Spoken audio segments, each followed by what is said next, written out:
Hi, it's Ben. And today in this video, gusto kong ipakita sa inyo kung ano yung itsura ng buhay ko bilang isang language student dito sa Japan. Let's go. Okay, now it's currently 8:07 and usually 8:10 or 8:15 saka ako umalis ng bahay dahil ang start ng klase ko is 9:10 ng umaga. 20 minutes siya ng bike, so I leave early. Hindi ako malate kasi bawal na bawal malate sa school namin. Malaki yung mga parusa na matatanggap mo kung consecutive yung lates mo.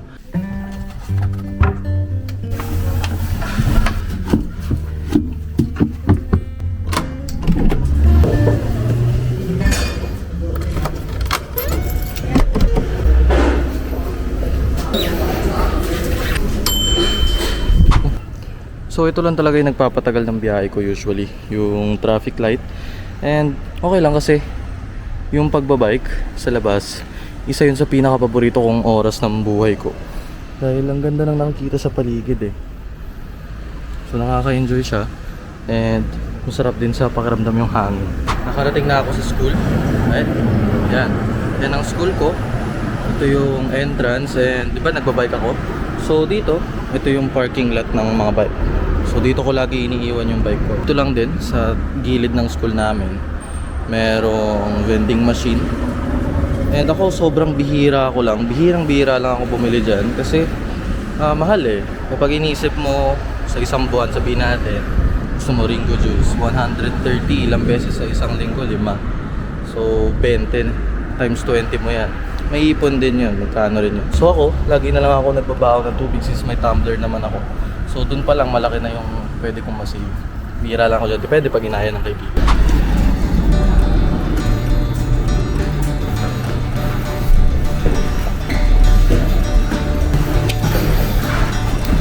Ito yung classroom ko. Saktong-sakto yung dating ko. Wala pang tao. Pwede pa ako magsalita. So, binubuksan ko lagi yung ilaw niyan. Kahit dati pa sa school ko, sa harapan ako lagi umuupo. Narinig ko ng maayos yung lessons. And yung mga gamit ko. Power bank. Ito yung mga kailangan sa lessons. Actually, marami siya. So, yan. Pakita ko. Dumi. Pakita ko lang sa inyo. Ito yung kanji na libro namin. Ito yung pinaka-lessons, grammar patterns. Ito yung nag-aral pa lang kami ng hiragana katakana. And ito yung vocabularies. Araw-araw na dinadaanan namin. Since nag-start kami ng kanji, first hour lagi is yung kanji. Pakita ko rin pala sa inyo saglit yung CR habang wala kang tato. May salamin. Ito, mahalaga to. Kasi walang tissue dito eh. So ito lang yung pantuyo ko. So lagi akong pupunta rito sa umaga. Ako na rin taga-bukas ng ilaw dito. Kaya ako yung laging maaga dito na pumapasok sa floor namin.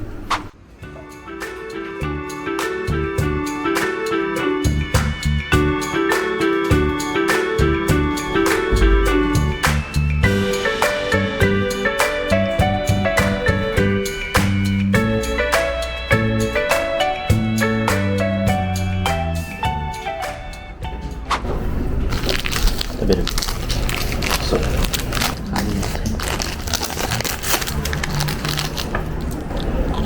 oh my god, just like this.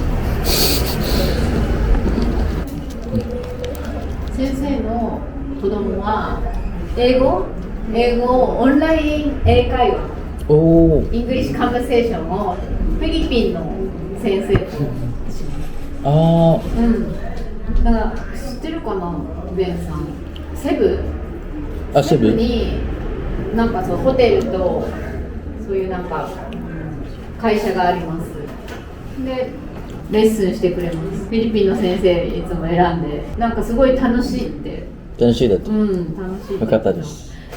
留学日本みたいに夏休みの間だけフィリピンに行くんですか？フィリピンにいや行きたいって言って。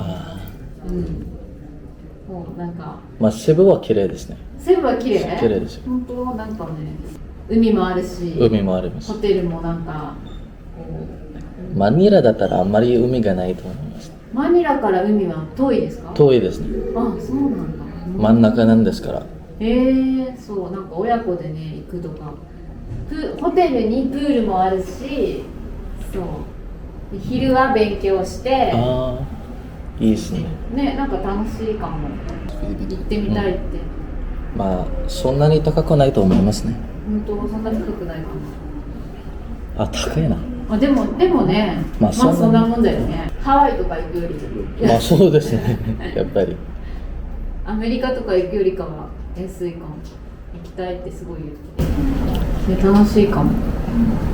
このフィリピンの先生とのオンライン英会話はすごい人気が。フィリピンの人はみんな英語できますか？ほとんどみんなです。みんなできます。そうなんだ。もう小さい頃からお母さん教える学校で、小学校から、うんまあ、3年生からぐらいかな。3年生から、全部のレッスンは英語で教えます。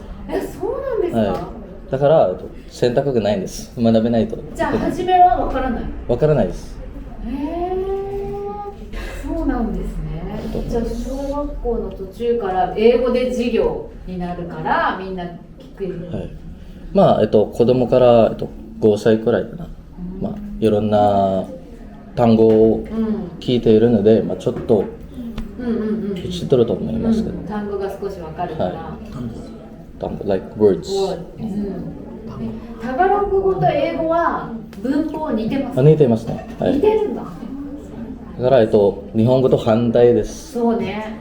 日本人も小学校1年生から英語の授業はありますけど、誰も喋れないです。まあ、ずっと喋れない。本当に。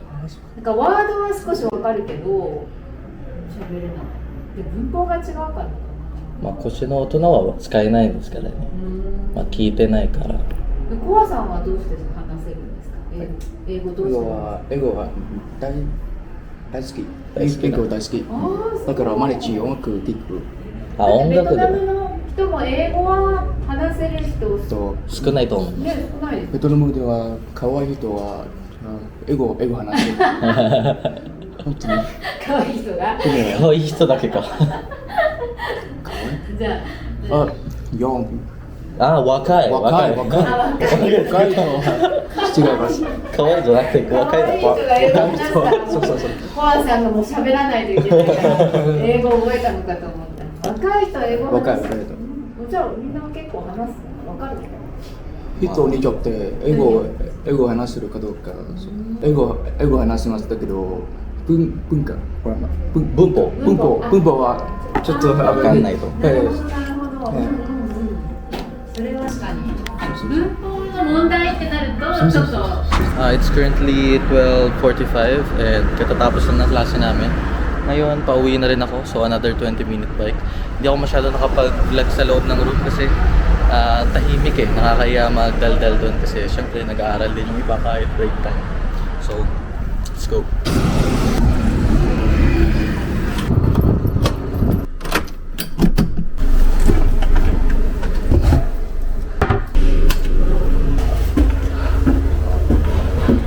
Karating na tayo sa bahay. And ngayong nakauwi na ako, ang una kong gagawin yan, kakain ako ng tanghalian. Kasi currently it's 1 PM na. So 1 PM ako madalas nakaka-uwi kasi ang alis ko nga doon kanina is 12:45. Kapag binilisan ko, kaya makarating ng 1 PM. Pero kapag chill ride lang, siguro mga 1:10 or 1:05, ako nakaka-uwi. So ngayon, kain muna ako. Since 5 pa yung pasok ko sa trabaho, pagdesisyon ako na sumama na lang muna kay kuya tsaka kay ate na pumunta sa kung saan mapupunta nila, hindi ko nga alam eh. Basta cafe daw. Yup, na yan. Pinakamaangas. So saan ba tayo pupunta? Jiugaw pa. So yan. Nag-cafe kami, si ate magpapasikat lang muna. Nakita lang natin sa TikTok. Dala nila sa TikTok, ayan. Napagtripan lang puntahan. This is my time naman, sama na lang. Mauna na lang ako umuwi kapag may trip pa sila puntahan.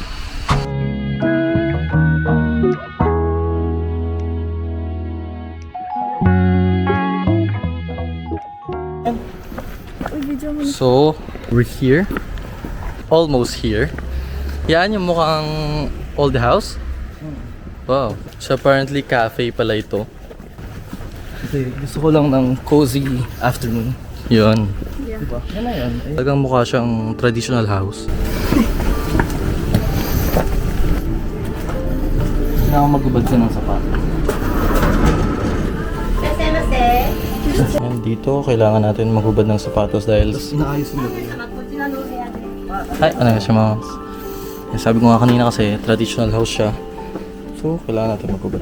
So, maganda siyang spot para magpalamig kasi Pinawisan ka? Kasi naka-jacket ka. naka-jacket ako. And naglakad tayo eh. Super pawisin na kasi ako talaga. Naka-aircon naman, pero nakapatay pa. Ikaw na lang mag-order dyan kasi gusto ko sa English nila. Para hindi tayo masyadong i-Hongkong. Hindi ako mag-order. Ba't naiiyak ako mag-English yun? Ako mag-ice matcha. Hindi ka tayo. Sasaimasu. Bali, basically yung menu lang nila consists of matcha. Yung silang regular coffee, ganyan, cafe ore. Matcha talaga sila kilala. Pero sa matcha siya sila kilala. Katabi pa tayong Ningyo. Super cute. Ito pa isang Ningyo, super cute din. Tatami floor. So isa siyang tatami room. Very traditional. Parehas kayo order. And what is this again? Baka kaya ba natin maging aesthetic to? Kaya kasi kasama ako eh. Mating na yung order after 35 minutes. And hindi pa nga siya kompleto actually. Kulang pa ng isa. Pero paparating na. Here's our So far. coffee. Ito natin. Tazaimasu. Naisip-sip ni ate kanina, huwag ka nakikialam sa trabaho ko. Ilalaglag mo pa yung maglilinis ako. Yung isa napansin ko dito kahit sa trabaho ko. Nanakawin mo rin naman. Ayaw nila ng inaagawan sila ng trabaho. Kasi kahit yung senpai ko, kapag ka meron siyang nililinis, ayaw niya nagpapatulong. Sige, ako sa akin niya. Yeah, daiju. Ikaw ang picture.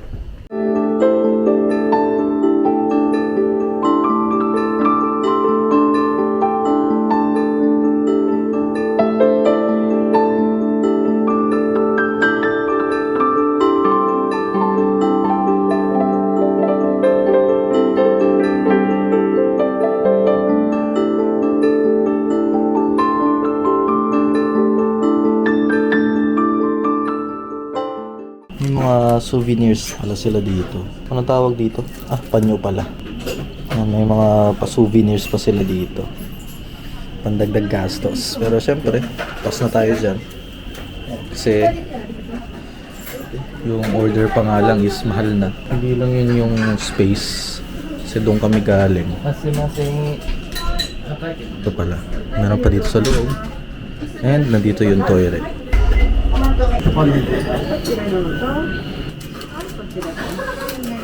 So, Zaimasu. Inaayos nila yan kung sakaling hindi mo ayusin.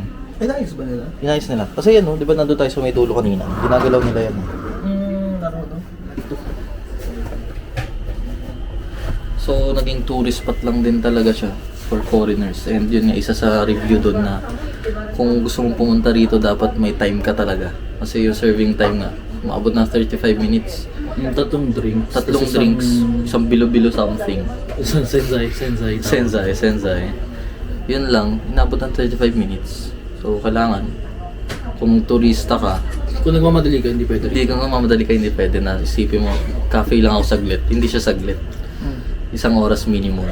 Pero yung mismong neighborhood dito sa Fukuoka, maganda siya. So marami namang ibang kainan din. If talagang nagmamadali ka. Kung dito talaga kailangan yung tourist time ka lang talaga. Oo, yung parang ang dami mo pa natitirang araw. So sa Madesta, ang oras na magti 3:40 na. And may 30 minutes pa akong ride pabalik. So 4 PM siguro kung may pupuntahan pa sila, mauna na ako. Lalakad na kami papunta sa kung saan. May pupuntahan pa ba kayo after? Yes. Saan?